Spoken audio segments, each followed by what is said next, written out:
Hello, you're watching TVP World Talks. I'm Milan Szerewicki. Poland's authorities accused Russia of being behind an arson case, which left a major shopping center in Warsaw almost completely destroyed in May last year. Radosław Sikorski, Poland's foreign minister, announced the shuttering of a Russian consulate in southern Poland in response to these findings. This takes place at a time when Russia also risks major sanctions from Ukraine's allies if it ignores the calls for peace and continues undermining the peace process. Joining us now is Wierenga, lecturer in international relations, Baltic Defence College. Hello and welcome to TVP World. Hi, thank you for having me. So we seem to have something of a security situation here, right? Do you think that Poland's response is adequate? Yes, I think that it is adequate, and these are things that we can expect, unfortunately, and they're not limited just to Poland.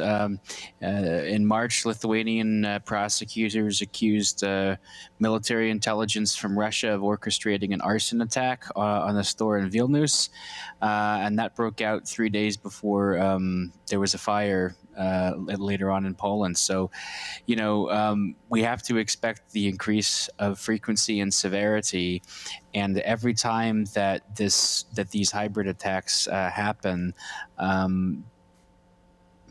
the Russians are gauging response, how quickly each of the ministries can jump on it and say, okay, what is the Interior Ministry saying? What is the Justice Minister saying and Ministry saying? So I think that this was pretty swift and decisive on behalf of Poland, and you know, they're cooperating with the Lithuanians as well. So people are talking to each other because they realize that this isn't happening in silos, and eastern flank countries are being targeted by the Russians. So unsurprisingly, Russia already threatened reciprocal actions. What could these actions be? Well, it's likely going to be more hybrid attacks, maybe a cyber attack. They might be looking to up the ante because, as you mentioned in this segment before we started chatting, you know, this is coming at the time when major EU partners of Ukraine have threatened further sanctions on the Russians, and it looks like Vladimir Putin, we could even maybe say, does not have the upper hand right now in the negotiating tactics. So I think that one of the things would be more aggressive hybrid or maybe a cyber attack. So you don't think it's going to be a simple reciprocal diplomatic action like Russia shattering a Polish diplomatic mission or something like that? Well, I mean, they could do that, but knowing their nature, they like to sort of try and stick it where it hurts a little bit and try to cause some damage, because the intent behind these hybrid attacks, of course, it's not just one or two. There are several different objectives that they're likely trying to achieve. One of them, of course, is finding out something that's previously unknown or uncalculated. So they could do that. I mean, it could just be a tit-for-tat diplomatic decision, but I would expect that unfortunately, people might need to brace for more hybrid attacks coming. And if they do come, what should our response be in that case? Because we've already seen a variety of situations, like exploding parcels, cables and pipelines being mysteriously damaged in the Baltic. Now, this arson case as well, which was being investigated throughout the last couple of months. At which point, do you think, further actions need to be taken? As you've mentioned, Russia is probing, so it is waiting for a response. And if there is no response, they might just continue, right? And they might also continue if there is a response, because they will view that as an escalation. You know, that's a really tricky question to ask, you know, because the non-linear acts of aggression are below, obviously, kinetic threshold. And I think that, you know, there's a couple of points to take in mind. One, these, as I mentioned earlier, these attacks have increased in both frequency and severity. So it could get to a point where a hybrid attack is so severe that enough lives are lost, and it drastically changes the mood in the air and therefore the calculus, that a NATO member state might request Article 4 consultations. Were that to happen, then that gets very, very political at the top levels. And I do think that one of the things that Russia is really trying to do is make sure that they can break the cohesion of the alliance so that they can take an action directly targeted towards a country and try to make sure that if it gets to that point, that hypothetical point that I mentioned, that there is no alliance cohesion. So you ask what we can do. I think that there should be a bigger package in place, a bigger response package in place that allies can agree upon, so that everybody is on the same page, jumping out in anticipation of more attacks like this happening, and one that's potentially worse in terms of destruction, or even hopefully not, but potential loss of life, so that there's already an answer in place for if a situation like that were to occur in the future. So what you're suggesting is that Article 4 should be used sparingly. Are there any stages below that on the escalation ladder which could be applied in response to hybrid threats?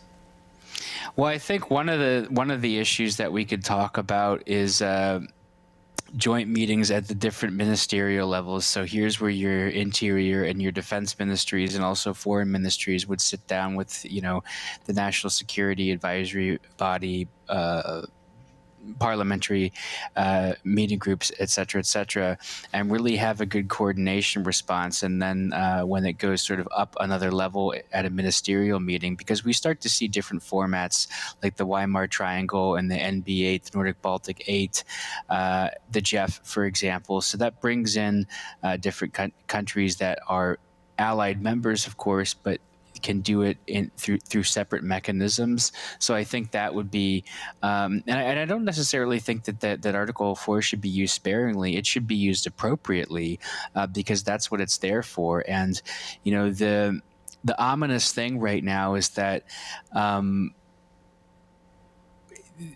we are getting closer and closer to a situation where something like that might happen, because, as I've mentioned before, we have to wait and see what happens after the peace deal is signed and different actors move in different directions. And most importantly, Russia. What are their objectives going to be?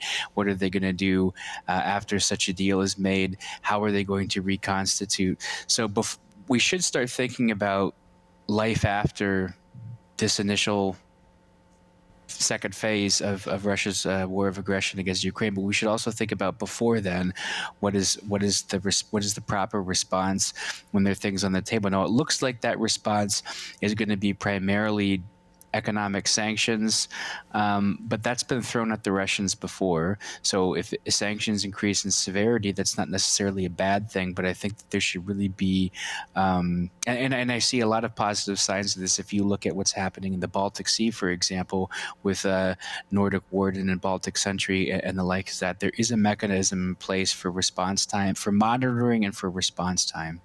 But what other options do we have left? Speaking of sanctions right now, because it ties in neatly to what the so-called coalition of the willing leaders said, that, if Russia doesn't actually go to the negotiating table now, Ukraine is willing to talk. If Russia is not willing to talk, we're going to launch massive sanctions. And there might also be a similar move on the part of Washington, because Trump has indicated that he's growing impatient. So what sanctions could those be? What leverage do we still have? And I'm referring in particular to options such as, for example, seizing the infamous Russian sovereign fund, which has already been frozen. Right now, it's only being used as a source of revenue from interest. Well, I think that, and then essentially turning off the gas station. So the most severe options on the table. And I think that there's an interesting political discussion about this happening right now, because those are obviously being reserved until we get to a point of no return. And I think that should take a lot of good coordination between the United States and European allies, because there could be, you could look at what's going on right now in a pessimistic way, and I'm talking about the upcoming meeting in Turkey between the two presidents. Or you could say that there is a somewhat positive spin on this, because essentially if we look at the statements of the President of the United States, for example, he has what European allies and what Zelensky has said has been confirmed. What's likely going to happen is that neither side is going to have to give up, but Putin might eventually maybe be squeezed to a point where he'll have to acquiesce. And so I think that we have to use these the most severe economic sanctions package very strategically right when it comes to timing, because then that ups the ante. So shortly after the upcoming meeting could be a point where we could do that, where that could be coordinated. And the other thing is that maybe Europe will take the lead and doing this. And again, it depends a lot on what the White House says and what's going on in terms of back channel discussions as well. Wierenga was our guest today here on TVP World. Thank you very much for joining us and for sharing your expertise. Thank you for having me. And I'm Jonasz Lewiński. You're watching TVP World. Please stay with us for more latest news and commentary.